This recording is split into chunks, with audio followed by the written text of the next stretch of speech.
and Florian podcast. Let's get to our special guest. All right, well, his best-selling book is called Quitters Never Win, My Life in UFC. Last July, he headlined the 2019 induction class for the UFC Hall of Fame. He is the former UFC middleweight champion and a damn good friend of this show. The great Michael Bisping now joins us live from California. Mike! That is how you do an intro. My word. I mean, I thought I had that shit down. But watch your back, Bruce Buffer. That's all I've got to say. Because Jesus Christ. John Anik, the man with endless talents. My word. Well, most of our guests don't have a resume as long as yours. You give me a lot of good stuff to throw into there. You know, Hall of Famer sounds pretty good off the top. So it's not bad. It's not bad. You know, but I would happily trade the Hall of Fame, that gigantic, very, very heavy, plastically molded, weird trophy. I'd happily trade that to be able to walk down the street and grab a cup of coffee and say hi to the beautiful people of Southern California. But right now, I'm in bed. Well, number one, it's doctor's orders. I had surgery last week, so I'm in bed. But what else have I got to get out of bed for? I mean, come on. Right now, me and my wife, we are being lazy bastards. As you should, man. So it seemed like your boredom might have peaked last night. I saw on social media you wrote something like, fuck, am I bored? I mean, how are you holding up with the everyday out there? Yeah, no, I'm fine. I'm totally fine. I mean, to be honest, I mean, you know what it's like. And Kenny, you know, when you're working for the UFC and you're away every weekend, it gets hard, especially when you got kids. So right now, yeah, listen, a bit bored. But to be honest, it's just like being a fighter in between fights. You know what I mean? Of course, you can't leave the house. But, you know, it's nice to sit around, have some quality time with the family, with the kids. I don't know if they feel the same. I feel like I'm really, really testing their patience. Because, like, now, you know, I'm on my third coffee. And then I just suddenly decide, right, that's it. We're all fucking getting up. And the doors fly open. I'm like, morning, guys. Come on. And they're like, Dad, you're a psycho. Get the fuck out. I'm like, no, come on. Let's get up. Let's have arts and crafts hour. And they're like, that's a fucking psycho. What is going on with him? And I'm like, yeah, I've had 6 cups of coffee. Don't worry. It'll wear off shortly. Well, your kids are absolutely right. You know that, right? Yeah. I'm well aware of it, Kenny. Oh, dude. Well, Mike, listen, it's great to talk to you, man. This is the only way that we can communicate right now. But the other way is I see some of your tweets on Twitter. You've been getting very frustrated with people in general about this whole thing. What are your thoughts on this whole thing and how we're all kind of cooped up right now in a crazy time? This is unprecedented. What's going on, dude? Yeah. So listen, I mean, I know there's a lot of people out there that are way smarter than me. There's a lot of people that read way more than me. I know, you know, what I don't know. So what I do, I follow the advice of healthcare professionals, people that have dedicated their entire life to medicine and how we beat this. Okay, so they're the people that I listen to. If you want to know who might win between, you know, whatever the main event is going to be at UFC 249, yeah, maybe I can give you some advice. But beating the fucking coronavirus and flattening the curve, I don't have any true idea. So I follow the healthcare professionals. What are they saying? Stay inside, self-isolate. We got to quarantine. We got to flatten the curve and all these trendy terms that we didn't even know existed prior to this. Now, of course, you've got a lot of other people that think it's all a plan. They think it's all a conspiracy. We're testing out socialism. They don't want us getting together to exchange ideas and then cause a revolution. It's like, shut the fuck up. What are you talking about? We are trying to save lives, okay? And all these people talking about, oh, it's no worse than the flu. I'll tell you this right now. Eddie Bravo should be fucking ashamed of himself for that shit that he's putting out there on social media, because he has a large following and I like Eddie, but what he's doing is very, very irresponsible, right? And people are going to go out there, they're going to cross-infect other people, and all elderly people are going to die.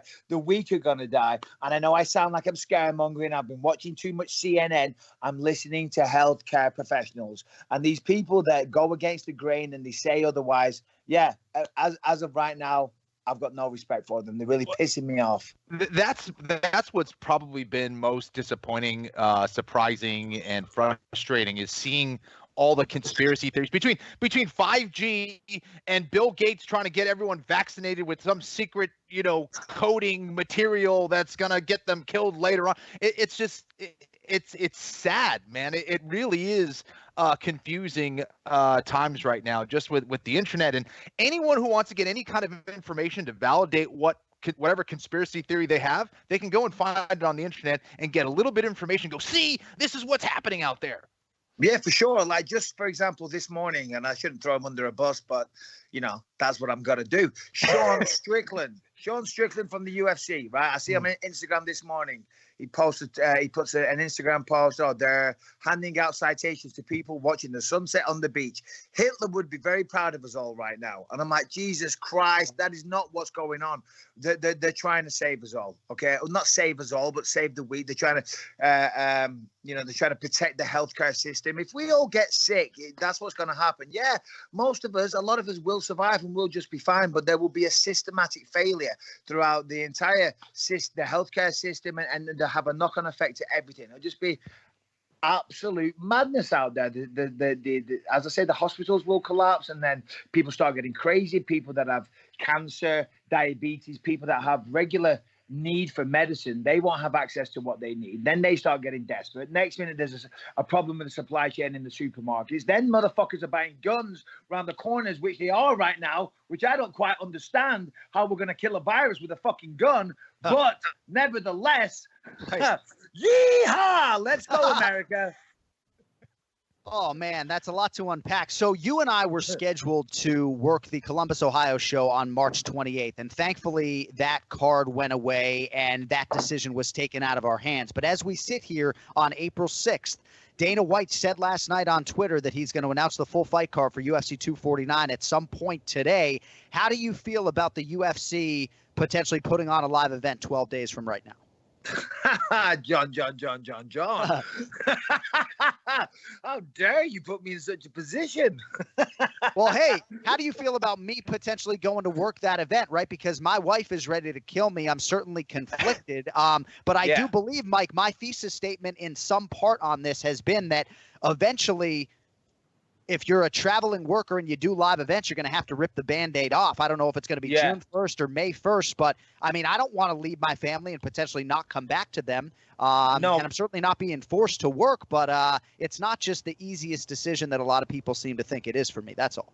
Yeah, absolutely. So, regarding UFC 249, I have a film crew coming here today to film, just to get some breakdowns on some of the fights. And we're going to do it in the garage. We're going to black out the whole of the garage, and we're going to do it in there because I don't want the people coming into the house, for obvious reasons, for cross-contamination. So I'm going to feel very rude keeping them all in the garage, when they get here. But unfortunately, Rick Lee, if you're listening, you ain't stepping foot inside my house. And that's just the way it's got to be. And then regarding the actual event, I was asking, head of production, where's it going to be? And he didn't have an answer for us yet. And I said to my wife, and I think I saw you saying this on Twitter as well, I'll drive there, regardless of where it is. You know what I mean? Well, saying that I'm not working 249. I'm talking events down the line, regardless of where they are. Then yeah, I'll jump in the car and drive there because I don't want to jump on a plane. It's definitely a very, very tricky time. But people are very, very thirsty for these events. So I mean, what is happening with UFC 249, guys? Is Khabib out or is he in? What is going on? So Dana's last tweet last night said Khabib is out, but that he will release the entire fight card at some point here on Monday. So It seems like the promotion is proceeding forward. And again, this thing changes every day. So it's not out of the realm of possibility that the event could still not happen, but all indications are that promotionally they're moving forward. Okay, well, that's a shame. That's a real shame, especially for the fans, to sound like a fucking cliche, but it's true. Everybody, myself, I know both of you guys, everyone around the world was looking forward to that fight. So that's just such a shame. I just hope they book it again down the line. So in terms of Tony Ferguson and all of this, Mike, it's tricky, right? Because his body of work on paper is unbelievable. First lightweight to put a double-digit winning streak on paper. And not only has he not been an undisputed champion, but he's never even competed for the undisputed title. And I think for a lot of these higher profile fighters in these high stakes fights, with this coronavirus backdrop, it becomes very, very difficult to know what's the right decision. I think Tony, at his core, probably wants to fight Mike, but there's a whole lot at stake, you know? Yeah, well, I mean, I think Tony is. I mean, Kenny knows this. You know, it takes there has to be a certain edge to somebody's personality to step inside the octagon, whether or not they're a Rory McDonald type or a loud type like me. Still, there's a little something. I don't know if the term is off, but there's something. Everyone has a certain edge to step inside the octagon and choose to fight for a living. And Tony certainly has that in abundance. Okay, so I think Tony will continue to fight regardless of who the opponent is. I mean, I think it sounds cliche, but if you look at his DNA, Tony is a fighter through and through.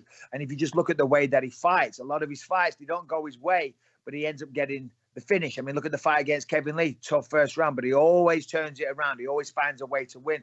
And that's why Tony Ferguson is so entertaining to watch, because often they are wars, they are bloodbaths, but he still walks through it and then finds a way to get the finish and get the job done. So, as I say, for that reason, I don't think Tony is even contemplating not fighting at UFC 249, regardless of who the opponent is. Right. Couple things before we let you fly. I know you've really enjoyed the opportunity to call fights for the UFC of late. If your public approval rating is an indicator, you've got a long future doing it. People really seem to enjoy what you bring to the table. I think a big reason why is because, Frank Sinatra, you do it your way, right? You're still funny and you're still true to who you are, and you haven't checked your personality at the door before you walk in. Have you seen that feedback, and how do you feel about those repetitions as UFC commentator thus far? Yeah, well, thanks, John. I appreciate that. That's very kind. And yeah, to be honest, I mean, guys like yourself and Kenny and everyone else, I've always watched and studied and took inspiration from. But of course, as you say, you've got to try and be true to yourself and do it your way. So, yeah. I mean, I have seen nice comments on social media. That's always nice. Unfortunately, there's probably, for every good comment, there's always a bad comment. Right. But as human beings, we gravitate towards the good. We harness the good energy. We block the bad. Right. Harness the good, block the bad. And that's what I've done throughout my entire life. So if you ask me, I'm the #1 commentator in the entire world right now. Right. Okay? I'm the hottest shit on the market. All the bad energy that says this guy needs work, this guy doesn't know what he's talking about, he hasn't done his research, he talks too fast, I can't understand him. All those people, they are fools. They are fools. They have no idea what they are talking about. Yeah. Well, I gotta think if there's any silver lining for the Bisping family during this coronavirus, it's that the most valuable player of the family, Callum, is back under the same roof, Well, no, that is nice, because obviously he's away at college right now. And it's hard when he's your firstborn, and yep. Callum's just such a little sweetheart he is. So it's nice he's back. I'm here next to my wife. Oh, she's shaking her head. Don't speak to me. But she's very happy. She's very happy because, I mean, my wife, that's all she cares about, the family and things. And right. To be all reunited amongst this time. And, it kind of brings you all together in some weird way. It kind of makes you realize what's important in life. Yeah. All these materialistic things and going out and trying to show off on social media and clout chasing, to use a term that Tyron Woodley seems obsessed with lately. None of that's important. What's important is friends, family, and your health. And I think that even though, sadly, people are passing away, which is just terrible, I think once this has passed, there will be some benefits. We will realize that perhaps as a society, we've got way too materialistic and tied up in things that don't necessarily matter. Yeah. No, I think you put it well. And even though I'm not much of a reader, I think if there was anybody's book who I was going to buy, it'd probably be fucking yours. So Quitters Never Win, My Life in UFC, available literally everywhere. Was that therapeutic for you, getting all that stuff on paper there with Ant Evans? I mean, what was that process like? Yeah, well, thank you very much. And yeah, it was very therapeutic for me. I feel like Anthony Evans is still going through a very drastic course of therapy right now, having to deal with me on the phone every night for like 3-4 hours, right? Yeah. And then he'd write it up and he'd send it back. And at the time, I'd had a surgery, so I was on a lot of pain medication. Seems like the story of my life. But like, I'd read what he'd sent, and I'm like, no, this is not what I said. And I'd call him up like, what the fuck, Ant? I clearly said they can, not I'd obsess over some small part. I'm like, that's not what I said. And then I'd scream at him. And then I'd call back the next day and profusely apologize. I'm like, I'm sorry. I'm on this medication. It wasn't me. I'm sorry. And he's like, yeah, you're good. And then we do the same thing again that night. You know, I'd reduce him to tears. I'd apologize. And then we'd get friends again. And that's like, a cycle for about 18 months. So I've broken him down mentally. He's a shell of his former self, right? He's no longer working. I feel that's because I've just taken all the confidence out of him. Of course, I'm kidding and I'm joking. And it was very therapeutic. It was great. It was nice to sit down. It was like therapy in some ways, to sit down and just like relive certain things.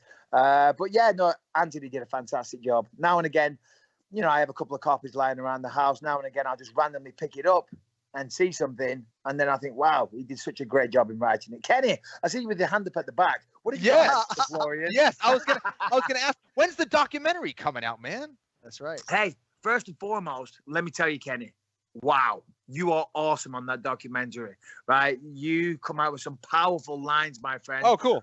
And I thank you from the bottom of my heart. Yeah, so the documentary, we've been working on that for about 2 years, and a lot of people like Kenny very kindly lended their time. We've got some big star power. We've got Vin Diesel on there, people like that. And it's fantastic. I saw the first cut, then it went back, it got re-edited. The second cut is almost there. We're just making a few tweaks. We're adding some animation, but we're hoping to debut it at TIFF, the Toronto International Film Festival, in September. Hopefully by then all this would have passed. But yeah, it's really good. Right now, what we're trying to do, we're just trying to, you know, it's too long. It's like 2 hours. It's over 2 hours long right now. It's a little long. So we're trying to trim some of the fat, so to speak, and probably trim out all the bits of me talking and just have all Kenny and Vin Diesel. Yeah, that's all we need. Kenny and Vin Diesel. That's what we need to make this a #1 seller on iTunes. Boom! I better get invited to the LA premiere when everything's normal, of course. Bro, of course. Come on, try and stop me. All right. Well, hey, Mike, from me and Kenny both, all our love. You're truly one of the all-time greats, especially outside the octagon, man. We wish you continued success with the book, with the doc, commentary, everything else, and we'll see you out there on the road show when it's safe to do so, my man. Appreciate you hopping on with us today, buddy. Oh, my absolute pleasure. Anytime, fellas, you know that. Absolutely anytime. I've got nothing but respect for the two of you. Keep up the good work. Stay safe. Look after your families, and we'll talk real soon. You as well, kid. See ya. There he is, Take Mike care, guys. Bisping. You can check out his podcast with Luis Gomez, Believe You Me, the most appropriately named podcast in the history of